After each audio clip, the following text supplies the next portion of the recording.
முன்னை பழம்பொருட்கும் முன்னை பழம்பொருளே, பின்னை புதுமைக்கும் பேர்த்தும பெற்றியனே, உன்னை பிரானாக பெற்ற உன் சீரடியோம், உன்னடியார் தாழ்பணிவோம், ஆங்கவர்க்கே பாங்காவோம், அன்னவரே எம் கணவர் ஆவார், அவர் உகந்து சொன்ன பரிசே தொழும்பாய் பணி செய்வோம், இன்ன வகையே எமக்கெம்கோன் நல்குதியேல், என்ன குறையுமிலோர் ஏலோர் எம்பாவாய்.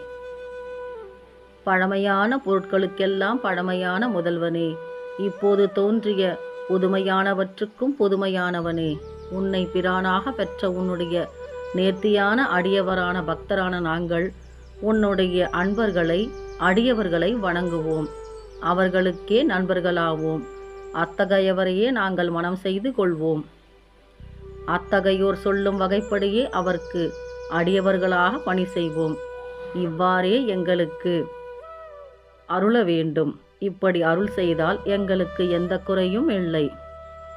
இப்படி பாடுகின்றார் மாணிக்கவாசக பெருமான் திருவெம்பாவையின் 9ஆம் பாடலிலே. என்ன சொல்ல வருகிறார்? பக்தர்களுக்கே நாங்கள் பணி செய்வோம், அவர்களே எங்களுக்கு நண்பர்களாக இருக்க கடவார்கள், அத்தகையவர்களையே நாங்கள் மனம் செய்து கொள்வோம், இப்படியே எங்களுக்கு வரமருள வேண்டும் என்று மிகவும் பணிவுடனும் பக்தியுடனும் வினயத்துடனும் வேண்டுகோள் வைக்கின்றார்கள் பக்தர்கள் சிவபெருமானிடம். ஓம் நமச்சிவாய.